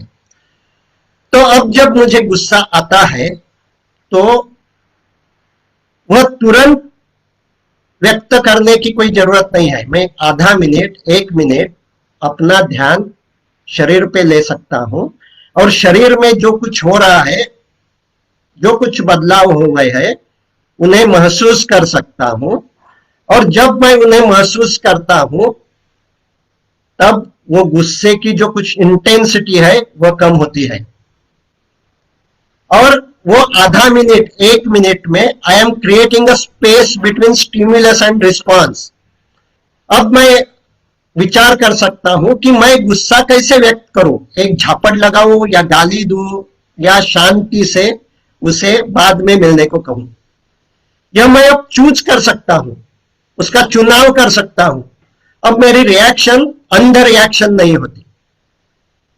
तो उससे ही हम वेगों का धारण करना कह सकते हैं। कोई भी वेग जब मन में आता है, कोई भी भावना जब मन में आती है, तो आधा मिनट 1 मिनट हम अपना ध्यान शरीर पर देने की प्रैक्टिस कर सकते हैं और उससे उन वेगों की इंटेंसिटी कम हो जाती है, अपनी इंपल्सिविटी कम हो जाती है और अब हम जो कुछ एक्शन लेनी है वो चूज कर सकते हैं। तो यह जो आयुर्वेद का कंसेप्ट है, वेगों का धारण करना, मानसिक वेगों का धारण करना, यह भी हम सत्वावजय चिकित्सा में इस्तेमाल करते हैं। और पेशेंट को हैंडआउट्स देते हैं कि आपको दिन में कितने बार अस्वस्थता आती है, अगर एंजाइटी है, इंपल्सिव गुस्सा है, पैनिक अटैक है, ओसीडी का बर्ताव है, उदासी का अटैक है, मन में उदासी आती है, तो यह अब इसमें लिखना है। दिन में कितने बार यह बर्ताव ऐसा होता है, यह मन में यह धारणीय वेग आते हैं, उनकी अगर जब वो लिखने लगता है तो एक तो उसकी जो कुछ फ्रीक्वेंसी है वो कम होने लगती है, ऐसा उसे महसूस होता है। तो आज कितने बार मुझे पैनिक अटैक आया, उससे कल आने का जो कुछ फ्रीक्वेंसी है वो कम होती है। तो ऐसे धारणीय वेग, इसका भी हम इस्तेमाल अपने सेशन में करते हैं और पेशेंट को बताते हैं कि ये हैंडआउट्स ले लो और उसमें आपकी जो कुछ अटैक आते हैं, जो कुछ भावनाएं मन में आती है, उसे लिखने की आदत डाल दो। तो और एक टूल हम यूज करते हैं और वो भी भावना की सजगता बढ़ाने के लिए है। तो ये जो धारणीय वेग आते हैं, वो धारणीय वेग जब इंटेंस होते हैं तभी मुझे मालूम होते हैं, लेकिन वो धारणीय वेग हमेशा इंटेंस नहीं होते। अपने मन में एक मूड लेवल होती है, तो इसे हम कह सकते हैं कि मूड यानी कि पानी का बेस लेवल, और भावना धारणीय वेग यानी कि उनमें आने वाले वेव्स, उनमें जो तरंग आते हैं वो भावनाएं होती है। लेकिन अपना हर एक का हर समय कोई ना कोई मूड होता है। तो ये मूड कैसा है यह भी हमें देखना चाहिए। तो यह मूड कैसा है, तो उसके लिए हम एक इमोशनल स्केल यूज करते हैं। तो उस इमोशनल स्केल पे 0 यानी कि बैलेंस स्टेट, अभी मुझे बहुत गंदा भी नहीं लग रहा है और बहुत अच्छा भी नहीं लग रहा है, तो ऐसी जब स्टेट होती है तो हम उसे 0 कहते हैं। और जब गंदा लगता है, बहुत गंदा लगता है, तो मेरा बिहेवियर इंपल्सिव होता है, मुझे जो कुछ मैं बर्ताव कर रहा हूं उसका भान ही नहीं होता। तो उस समय मुझे ये स्केल वगैरह की कोई याद नहीं रहती, लेकिन बाद में मुझे वो याद आ सकती है कि मैं जो गुस्से में था तब मेरा स्केल -5 था। तो ऐसे हम ये इमोशनल स्केल पे 5 अंक क्रिएट करते हैं, -1, -2, -3, -4 एंड -5। अगर मेरा मूड अब ठीक नहीं है, मुझे अस्वस्थता है, तो मैं खुद को ही पूछ सकता हूं कि वो अस्वस्थता कितनी है, -4 है, -3 है, -2 है या -1 है, और वह मैं उसको मेंशन करता हूं कि सुबह 10 बजे मुझे -3 इतनी अस्वस्थता थी। वैसा ही पॉजिटिव साइड में जब मैं फ्लो में रहता हूं, बहुत आनंदी होता हूं, जब मैं मेरी स्थिति आज मैं ऊपर आसमान नीचे उस गाने में जैसी बताई है वैसी होती है, उस समय मैं फ्लो स्टेट में होता हूं, तो उस समय मेरा स्केल +5 ऐसा होता है। उस समय यह स्केल की याद नहीं रहती, लेकिन बाद में यह फ्लो स्टेट हमेशा नहीं रहती। जब मैं गाता हूं और बहुत ही आनंद उसका लेता हूं, जब मैं कोई खेलता हूं, डांस करता हूं और उस समय बहुत ही आनंद लेता हूं, तो मेरी मन की स्टेट उस समय +5 है। लेकिन जब उतना आनंद नहीं है, तो मैं +4, +3, +2 या +1 ऐसा जो कुछ अच्छा लगता है मुझे, उससे भी मैं एक नंबर दे सकता हूं। जब मैं मेरे मूड को ऐसा नंबर दे सकता हूं, तो ही मैं मेरा साक्षी भाव विकसित करता हूं। क्योंकि जब मैं मूड में बह जाता हूं, तब मुझे यही याद ही नहीं रहती। तो साक्षी भाव विकसित करने के लिए, ऑब्जर्विंग सेल्फ डेवलप करने के लिए, यह मुझे आदत बढ़ानी चाहिए कि दिन में 4-5 बार मुझे यह खुद को यह सवाल पूछना चाहिए, इस समय मेरे मन की स्थिति कैसी है, वो +1 है या -1 है, +4 है या -2 है, और उसे मेंशन करना चाहिए। इससे क्या होता है, अगर कोई भी आदमी हमेशा पॉजिटिव में ही रहता है, +1 से +5, तो हम कह सकते हैं कि वो अपने भावनाओं को ठीक तरह से देख नहीं रहा है। क्योंकि कोई भी आदमी हमेशा पॉजिटिव में नहीं रह सकता।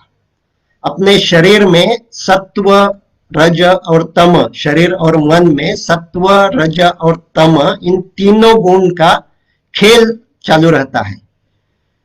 और कभी तम बढ़ना, तमोगुण बढ़ना, ये भी नॉर्मल है, नेचुरल है। तो यह अभी जो समय है, जब हम कहते हैं कि संध्या समय, उस समय नेचुरली तमोगुण बढ़ने लगता है, और उसी के कारण उस समय हमें थोड़ी उदासी आने लगती है। तो ऐसी उदासी आना यह कोई बुरी बात नहीं है, यह नेचुरल है, नॉर्मल है। Today's problem is we feel bad about feeling bad. जब मुझे कोई उदासी लगती है, तो मुझे कोई अपराध हो गया है ऐसा ही मुझे लगने लगता है। मैं सक्सेसफुल नहीं हूं ऐसा मुझे लगने लगता है, लेकिन ये गलत है। तो आयुर्वेद में अपने मन को भी साक्षी भाव से देखने को बताया है। तो मन में उदासी आना यह नेचुरल है।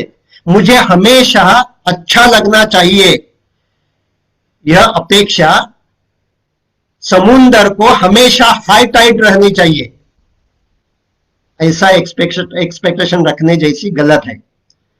समुंदर को जैसे हाई टाइड, लो टाइड आना नेचुरल है, वैसे ही मेरे मन में कभी अच्छा कभी बुरा ऐसा लगना यह नेचुरल है, नॉर्मल है।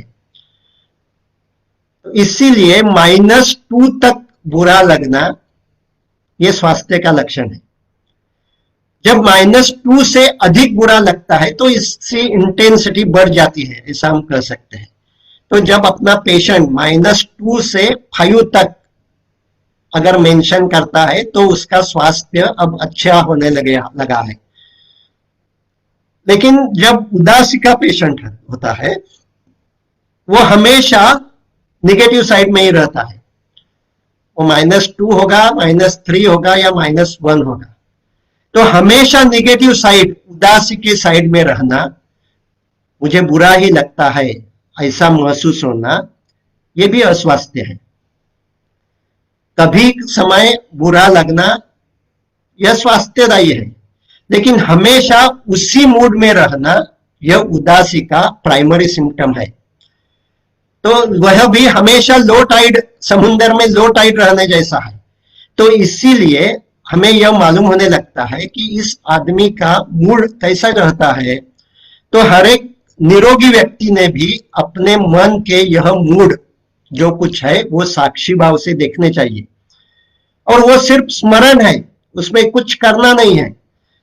क्या स्मरण है कि इस समय मेरे मन का मूड कैसा है, अच्छा है तो ठीक है, कितने अच्छा है, बुरा है तो ठीक है, कितना बुरा है। तो यह कंप्लीट सब्जेक्टिव नंबर देना है। यह दो व्यक्ति का जो कुछ स्केल्स है वो अलग अलग हो सकता है, वो हम कंपेयर नहीं कर सकते, लेकिन एक ही व्यक्ति के जो कुछ स्केल्स है, भिन्न भिन्न समय के समय जो कुछ स्केल्स है वो हम कंपेयर कर सकते हैं। तो इस स्केल से हम आदमी को, उस पेशेंट को अपने मन को भी साक्षी भाव से देखने को सिखाते हैं। और जब उदासी आती है तो अगर वो स्केल यह यूज करता है तो उसे यह समझना आसान हो जाता है। लेकिन जब उदासी आती है तो जिसे यह सत्वावजय चिकित्सा का परिचय नहीं है, तो आप जब उदासी आती है तो क्या कहते हैं, मैं उदास हूं। अब हम यहाँ अपने पेशेंट को सिखाते हैं कि जब आपको ऐसे मालूम होने लगता है कि अब उदासी है, मैं उदास हूं, तो अब अपनी धारणा में चेंज करना है, बदलाव करना है। और क्यों, वो क्या बदलाव करना है, उदास कौन होता है,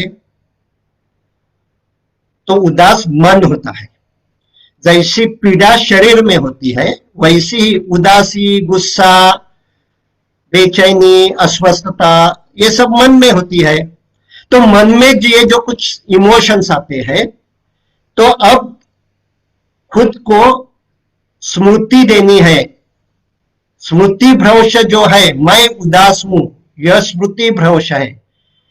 तो सिर्फ मेमोराइजिंग, यह याद करना कि मैं सिर्फ मन नहीं हूं, मैं साक्षी हूं और मैं मेरे मन को देख सकता हूं। तो उदास कौन है, मेरा मन उदास है, मैं उदास नहीं हूं।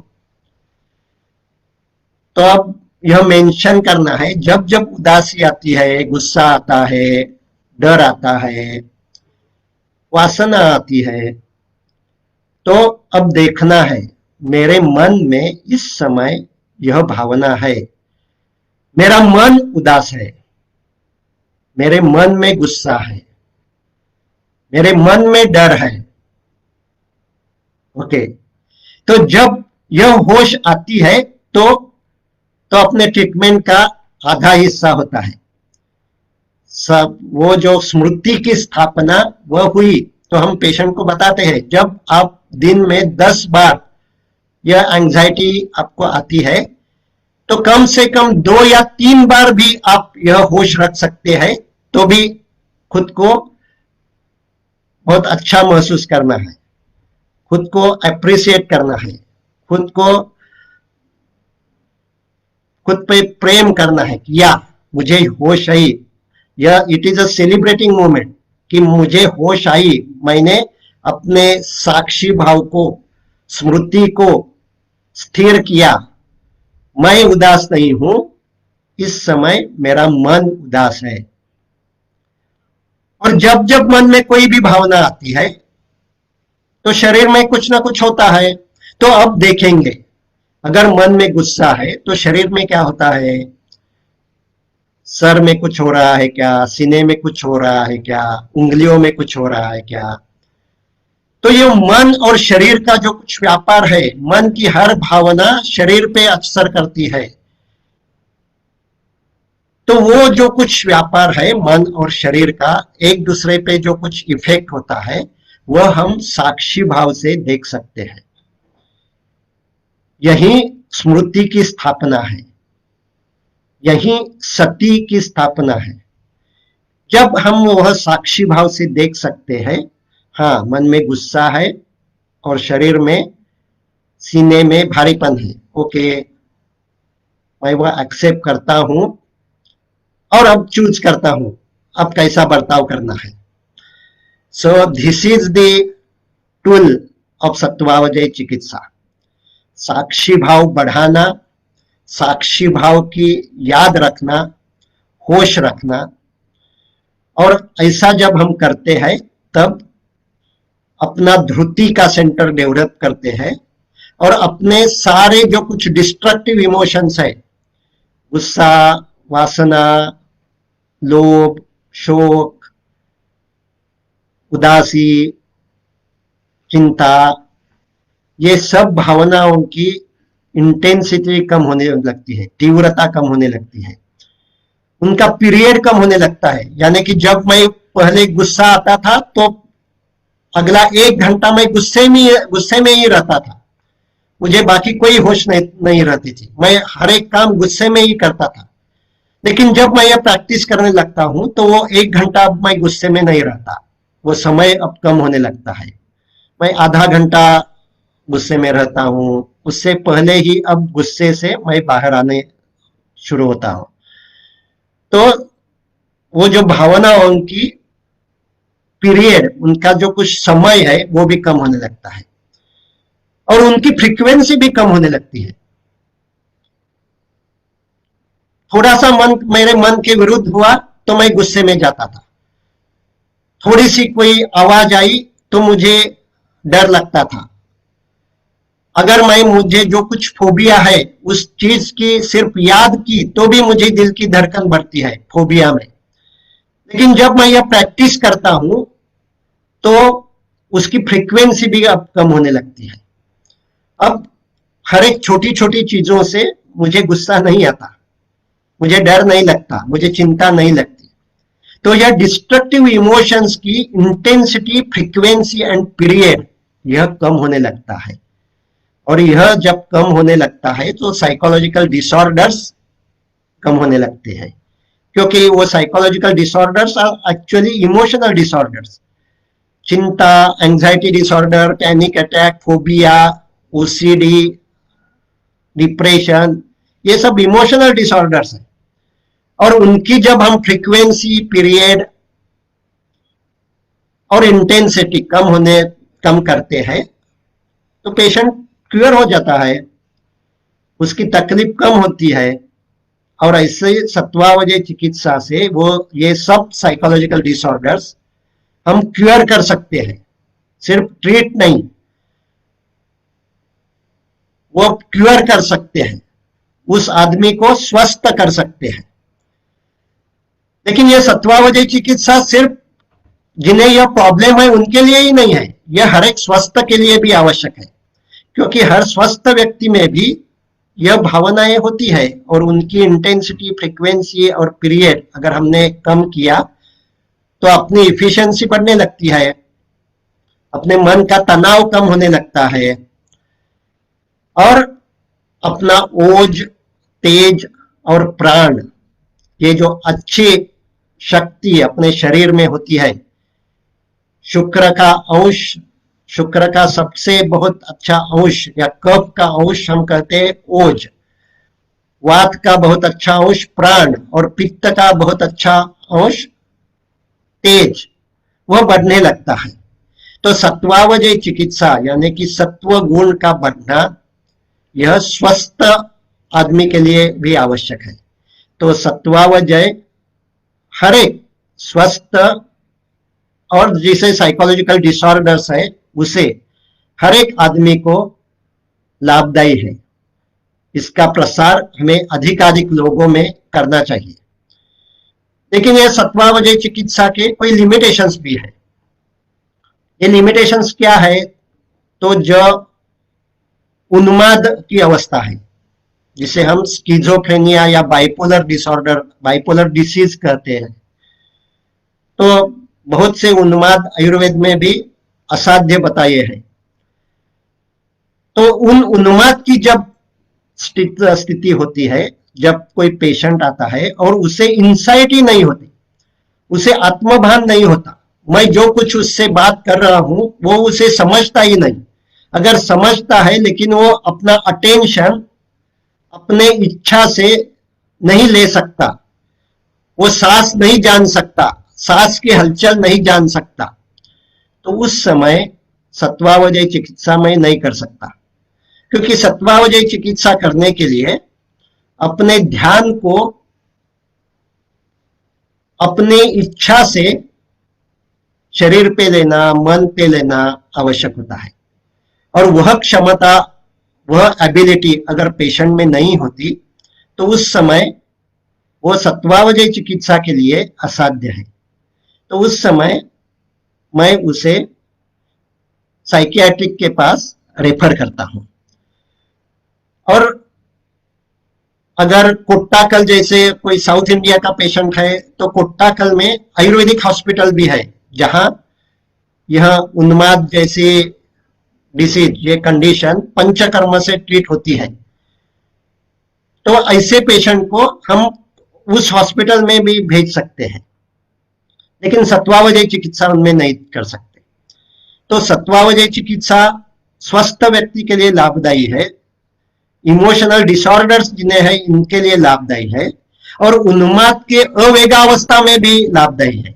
मेरे ऐसे बहुत पेशेंट है कि जिनमें उन्माद है, स्किज़ोफ्रेनिया है, लेकिन वो अपना अटेंशन अपनी इच्छा से शरीर पे ले सकते हैं, तो उनमें सत्वावजय चिकित्सा लाभदायी होती है।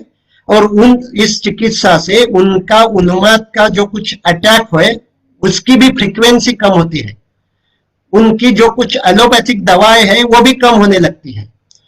और उनमें जो कुछ एक डिफरेंस होता है वो यही होता है कि उन्माद के पेशेंट में हेल्यूसिनेशंस होती है, उन्हें कुछ दिखाई देता है, कुछ सुनने आता है और वो सच है ऐसा उन्हें लगता है।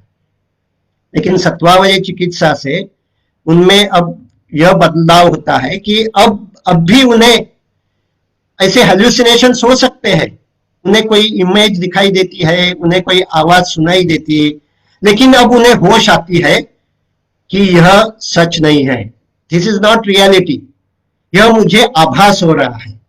और यह जब उन्हें होश आती है तो उनमें स्किज़ोफ्रेनिया नहीं होता। स्किज़ोफ्रेनिया के पेशेंट में वो रियलिटी का मालूम नहीं कर सकते, जो कुछ उन्हें लगता है, जो कुछ आभास होते हैं वो उन्हें सच लगते हैं, और वही स्किज़ोफ्रेनिया है। लेकिन जब उन्हें यह महसूस होने लगता है, यह होश आती है कि मुझे अब इस समय जो कुछ हो रहा है वह आभास है, वह रियलिटी नहीं है, यह उनमें बहुत ही अच्छा चेंज है, बहुत ही अच्छा इंप्रूवमेंट है। और ऐसी इंप्रूवमेंट से सत्वावजय से उन्माद के पेशेंट जो अवेगावस्था में है, डिप्रेशन के पेशेंट जो मेजर डिप्रेशन में नहीं है, जो अपना अटेंशन अपनी इच्छा से चेंज कर सकते हैं, ध्यान दे सकते हैं, उन सभी में सत्वावजय चिकित्सा लाभदायी है। इसी तरह सत्वावजय चिकित्सा बच्चों में लाभदायी नहीं है। बेसिकली 7-8 साल से जो छोटे बच्चे हैं उनमें ये जो प्रीफ्रंटल कॉर्टेक्स है वो डेवलप नहीं होता। 7 साल की उम्र के बाद ये प्रीफ्रंटल कॉर्टेक्स काम करने लगता है, और इसीलिए 7 साल की उम्र के छोटे बच्चे जो होते हैं वो अपनी इच्छा से अपना ध्यान नहीं दे सकते। इसीलिए जो कुछ छोटी उम्र के बच्चे होते हैं उनमें भी यह चिकित्सा लाभदायी नहीं होती। लेकिन 10 साल के बाद, 10-12 साल के बाद हम बच्चों को भी यह टेक्निक सिखा सकते हैं, वो सीख जाते हैं। उन्हें अगर ये हम कहें कि यह ब्रेन एक्सरसाइज है और इससे आपका अटेंशन, आपका कंसंट्रेशन बढ़ता है, ऐसा अगर हम उन्हें कहते हैं तो ये एक्सरसाइज वो करते हैं और उससे उन्हें लाभ भी होता है।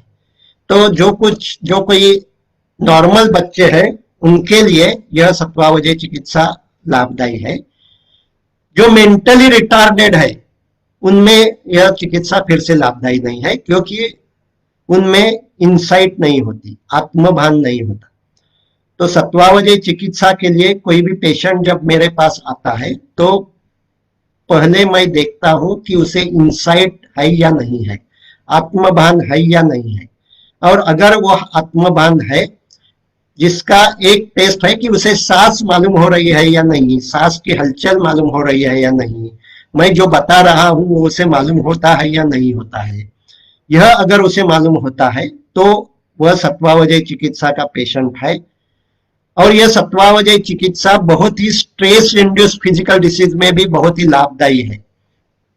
तो आज जो कुछ ऐसे डिसीज बड़े हैं, hypertension, diabetes type 2, migraine, irritable bowel syndrome, hyper acidity, thyroid problem, ये सब प्रॉब्लम स्ट्रेस के कारण है।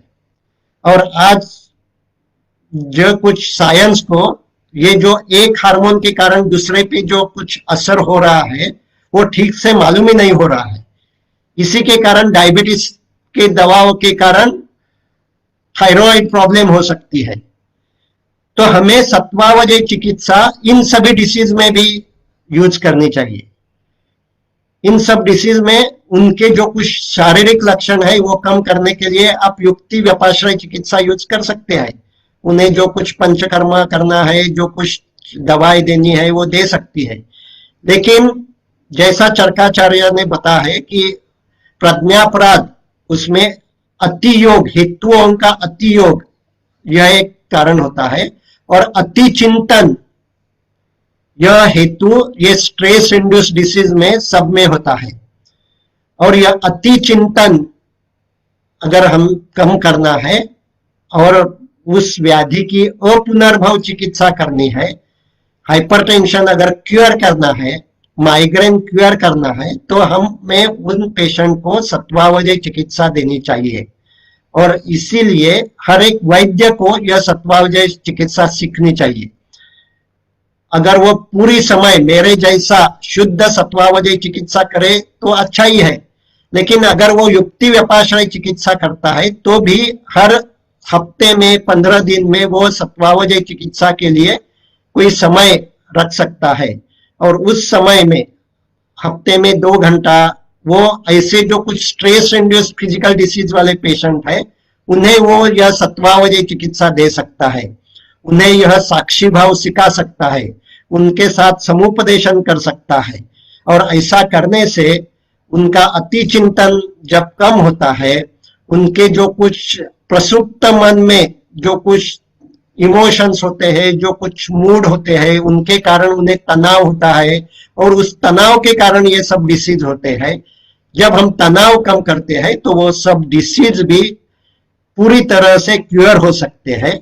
और ऐसे जब हम हाइपरटेंशन रिवर्स कर सकते हैं, माइग्रेन रिवर्स कर सकते हैं, तो इसका जब हम सबूत मल्टी सेंट्रिक रिसर्च करेंगे, बहुत ही जगह, विभिन्न जगह, बंबई में, पुणे में, हैदराबाद में, ऐसे डिफरेंट जगह सत्वावजय चिकित्सा से ये सब जो कुछ स्ट्रेस इंड्यूस डिसीज हम क्योर कर सकते हैं, ऐसा हम दिखा देते हैं। तो सत्वावजय चिकित्सा इज अ इफेक्टिव साइकोथेरेपी।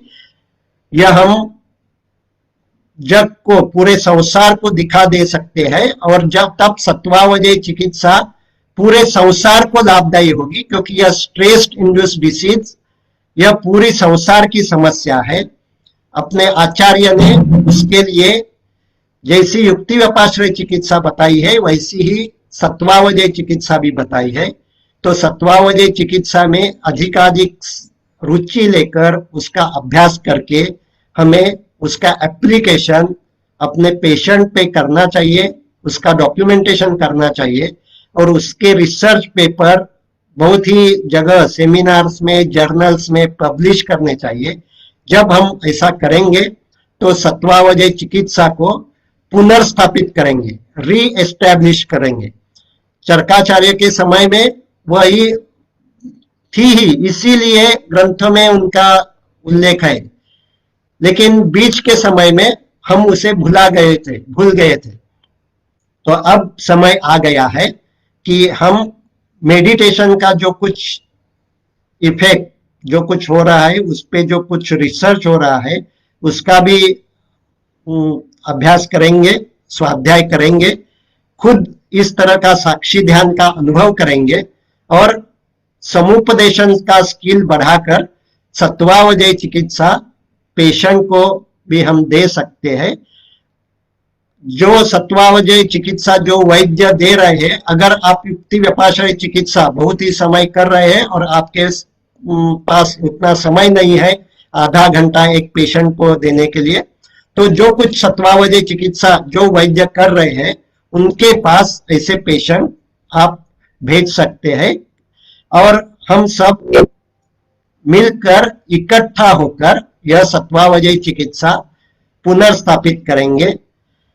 ऐसी मैं प्रार्थना धन्वंतरि से करता हूं कि अधिकाधिक वैद्य लोगों को यह सत्वावजय चिकित्सा में रस लेने की वह प्रेरणा दे और हम सब सत्वावजय चिकित्सा से अपना आरोग्य भी अच्छा कर ले और अपने समाज का आरोग्य, जो आज डिप्रेशन बहुत ही बढ़ रहा है, स्ट्रेस इंड्यूस डिसीज बढ़ रहे हैं, वो भी हम स्वस्थ कर दे। तो स्वस्थस्य स्वास्थ्य रक्षणम, आतुरस्य विकार प्रशमनम, इन दोनों हेतु के लिए सत्वावजय चिकित्सा हम इस्तेमाल कर सकते हैं। आप सभी ने इस सत्वावजय चिकित्सा को जानने के लिए जो कुछ रुचि ली, उसके लिए आपका आभारी हूं।